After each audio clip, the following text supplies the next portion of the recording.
Build 42, the major update for Project Zomboid that is currently in unstable testing, has been around for almost 5 months now, and we've been able to actively play it for the same duration. Yeah, it's really been that long. I know it feels like yesterday, but in that time, I'd say we've all been able to form our thoughts on the new regions of the map, the various changes we've seen, and most of all, new additions in the form of gameplay mechanics. While I'm generally speaking a big supporter of this update and think it's taking the game in the right direction, there's one big thing that just hasn't been up to the standard of everything else in my eyes. And today, we're going to talk about just that, address the elephant in the room, and more importantly, come with meaningful suggestions for improvements that directly target the issues I'm raising. This is my big problem with Build 42. Alright, so let's jump right into it. No more beating around the bush, we're talking about the crafting system today. Specifically, how overwhelming it feels and why that's the case. I've been playing the new update for a good while now, ever since it was released, and I've got to be honest, the issues didn't initially stand out to me, and it's taken me a long time to form my thoughts. I think that's probably also why we haven't seen a huge amount of criticism from the general player base on this particular topic. If you share my sentiment with the new crafting system, chances are you aren't really sure if it's just overwhelming because you haven't really given it a proper go yet, or like me, you might have just been hesitant because you couldn't initially bring any suggestions to the table. Now, until recently, I had no idea why I was finding the crafting so tricky to get into, but I definitely felt a reluctance to learn all the new stuff. In the last week or so, I overcame that reluctance, and I've been working on a full crafting guide for Build 42. Slowly but surely, over hours and hours of time I've spent learning all of the new menus, new workbenches, and new recipes inside and out. I was getting increasingly frustrated with the whole system. The more time I spent using the crafting menu, the more glaring the issues became. So, as a lover of Project Zomboid and a big supporter of both the game and the developers, I took a deep dive into why I was feeling that way. And here's the 3 main topics that I've landed on. Firstly, there is absolutely no unification when it comes to the categories of crafting. Some categories are skills and others are defined by their functional purpose, and some don't fit into either. This makes it very difficult to navigate through menus. Secondly, there is a severe lack of filters available. With over 650 crafting recipes in the game, choosing by category just isn't enough on its own. We need additional ways to make this list more digestible, and many games employ methods to do this, which we'll touch on shortly. Thirdly, and lastly, is that there's key information missing in places, and in others, we're given too much info that could be easily condensed in order to make things more legible. So, with each of these problems, I'm going to explain further what I'm referring to specifically, and how I think that problem can be resolved. Let's start with addressing the lack of unification when it comes to crafting categories and how recipes are displayed. Now, let's imagine you're working on the carpentry skill. This is one of the quintessential parts of skill leveling in Project Zomboid, with so many key items included, like composters, rain collectors, and structures that can help you build a base or expand one. You would think if you're leveling carpentry or looking for a display of the carpentry recipes, you'd select the carpentry tab, right?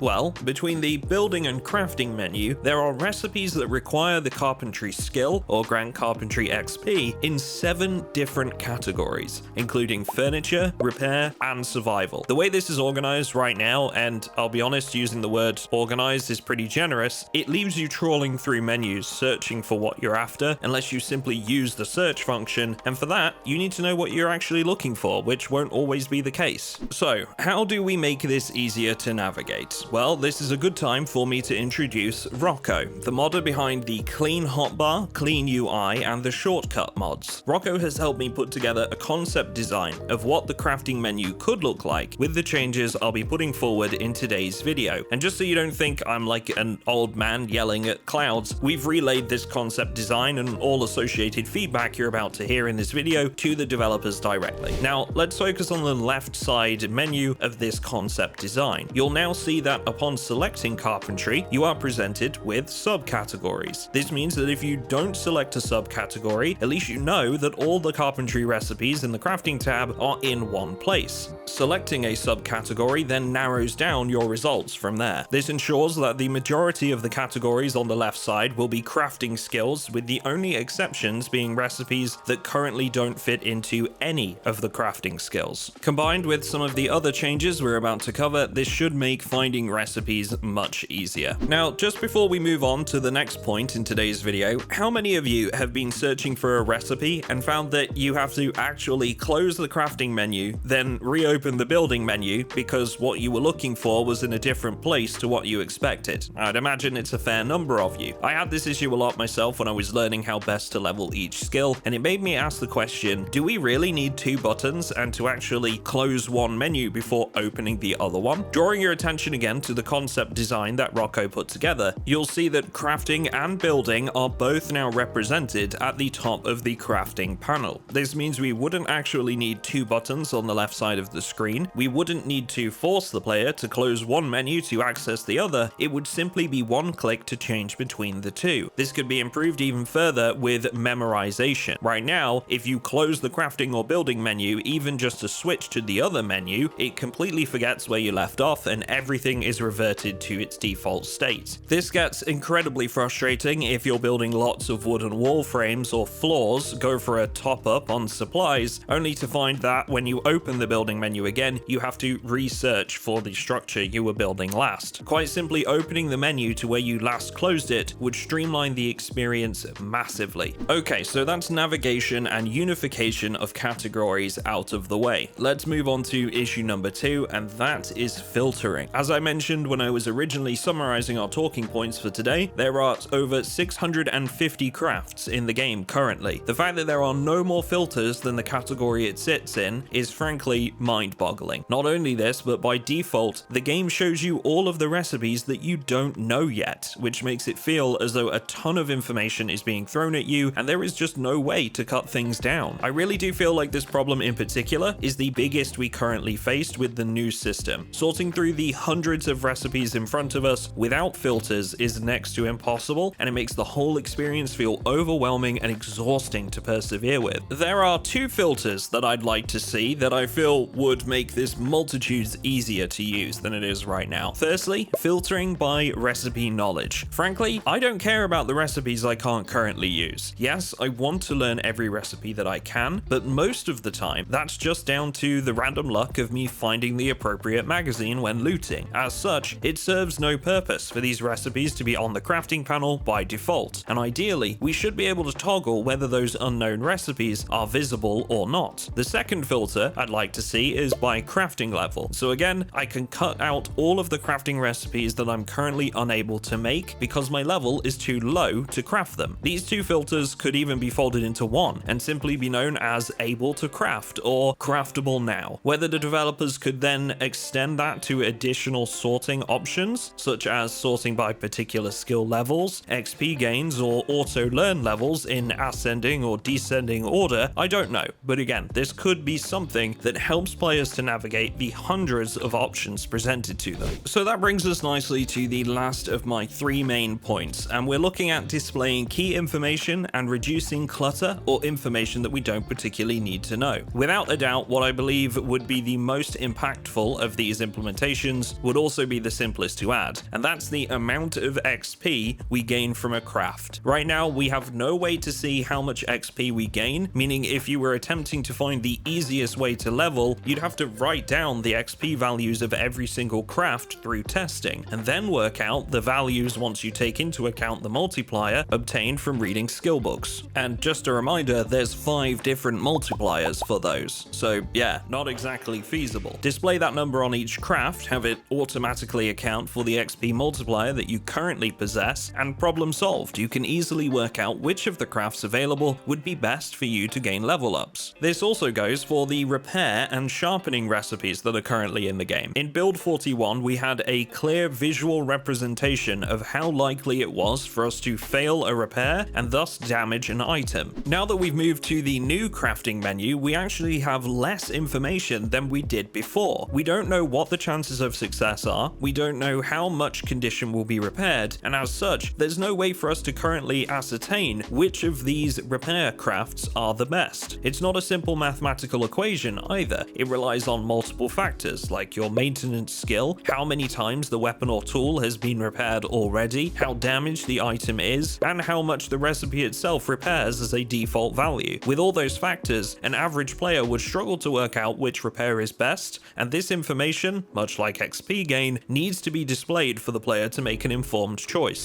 Now, my next biggest bugbear in this category is the use of icons. At the moment, on the right side of the crafting panel, icons appear over each item involved in a craft to display whether that item is kept, whether it's used up, and whether it can be swapped for something else. The trouble with this is that, say you've got a craft with 8 different items, they now have 8 different icons, and it's very, very easy to miss that an item is going to be consumed, and it just clutters this whole section. In a concept design, we remedied this by having a section for tools, which the player can assume are all retained when crafting, and a section for input, which is where materials go that will be used up. Any items that have a quantity, like batteries or liquids, will have a small bar displayed under them to show at a glance how much of the item is being used up in the craft. Items that can be swapped will probably need to be displayed in the same way with an icon, but at least this is now more noticeable since less icons will appear in this section overall. Lastly, to make everything a bit more digestible and to reduce the overall size of the crafting panel, both the category tab on the left hand side and the tab on the right hand side displaying swappable items will tuck neatly behind the crafting menu when not in use, and that should help ensure the player can see more of their character's surroundings and be able to focus on the important stuff in the center of their screen. Now, before I wrap up this short video, I do just want to cover a couple of extra things here. As I said earlier, I am massively enjoying Build 42 right now, and I do think the developers are on the right track with many features, but equally, I think now is a very important time to share critical feedback like this with them. I'm not attempting to trash talk, I'm not slating the developers or saying they've done a bad job, so I really don't want to turn the comment section into a place where everyone just vents a bunch of frustrations they have with the update. If you have meaningful feedback on the crafting system, please do feel free to share it down in the comments, but I'd invite you to do so with a critical way of thinking, ideally putting forward suggestions or ways to solve the problems that you're raising. And please, once again, don't use it as an excuse to trash talk the developers or just talk shit. It's just not what I'm going for, and it's not what the channel is all about. I'd also be very interested to hear what you guys at home think about the concept design we put together for an improved version of the crafting menu. I want to say a very special thank you to Rocco for assisting with this. They've already done some fantastic UI mods, including a very recent one that helps with crafting or building items you find yourself making regularly by adding a shortcut to them, so you don't even need to open the crafting menu, which is a really neat feature that I'd love to see in game and could make base building especially a whole lot more enjoyable. So that's it from me in this one, folks, but just to let you guys know, if you've been struggling with the crafting menu yourself, the various new workbenches or leveling skills in Build 42, you will be pleased to know that I'm working on a full crafting guide right now. It's actually kind of what prompted this video in the first place, so if you're interested in that, make sure to subscribe and keep your eyes open for more videos like these. Special thank you as always to my Patreon supporters for backing the channel for as little as £3 a month, for joining our whitelisted Project Zomboid server, and for taking part in our monthly themed wipes and events. I'm very, very lucky to have such a supportive community. Link in the description if you'd like to join them. All the best, guys, and I will catch you all in the next one.